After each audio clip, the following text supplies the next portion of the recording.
आजच डाउनलोड करा आणि तुमच्या आवडत्या मालिकांचा आनंद लुटा।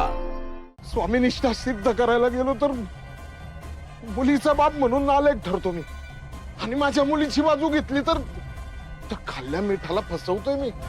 हे बघा मारुती मामा, मला माहिती आहे की तुमचं पारूवर आदित्य दादांवर खूप प्रेम आहे, पण मग तुम्ही त्यांच्या नात्याबाबतीत एवढी टोकाची भूमिका का घेताय? मला माहिती आहे की गरीब श्रीमंत हे सगळे भेद मानणारे लोक असतात जगात, पण आदित्य दादा आम्ही सगळे असे आहोत का? नाही, मला माहितीये की तुमच्या स्वामी निष्ठेवर कोणाला संशय येऊ नये म्हणून तुम्ही पारूला विष दिलं। याने तुमचा मान सन्मान स्वाभिमान तसाच राहिला असता, पण जर त्या दिवशी पारूला काही झालं असतं ना, तर आदित्य दादा कसे जगले असते तिच्याशिवाय? तुम्ही त्यांच्या पण जगण्याचा हक्क हिरावून घेतला असता, आणि तुम्ही तरी तुमची स्वामी निष्ठा सिद्ध करून पण तुमच्या स्वतःच्या मुलीला गमावून सुखात राहिला असतात। मग पारू आणि आदित्य दादा यांना कळतंय ते दोघं काय करतायत, ते लहान नाहीये ते आता। त्यांना स्वतःच्या आयुष्याचा निर्णय घेण्याचा हक्क आहे। आपण सगळे कोणीच नाही, त्यांचं आयुष्य त्यांनी कसं जगायचं हे ठरवणार आहे। हे बघा मामा, पारू आणि आदित्य दादा यांचं नातं खूप पवित्र आहे। आता फक्त आपण हे आईंना सांगू शकत नाहीये, कारण ही वेळ योग्य नाहीये। पण याचा अर्थ असा होत नाही की आम्ही सगळे तुम्हाला फसवतोय।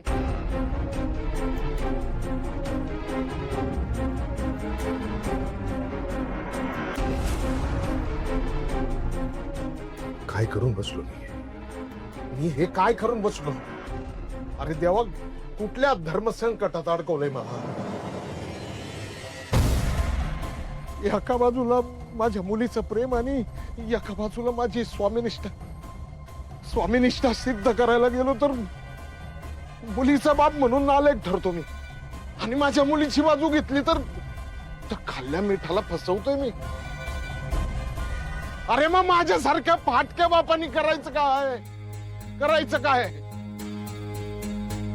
अरे आता आम्ही गरीब होतोय, आमची चूक आहे का? माझ्या पोरीनं प्रेम केलं, माझी काय चूक आहे त्याच्यात? आता तुम्ही एवढे मोठे श्रीमंत, माझी काही चूक आहे याच्यात?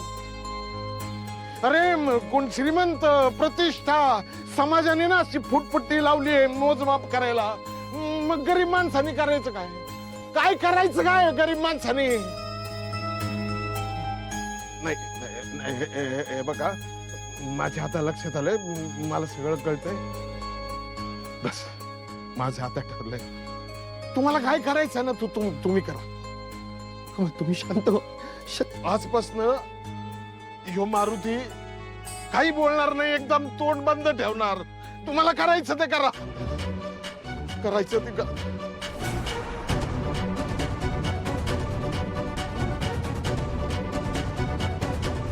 मामा, मामा,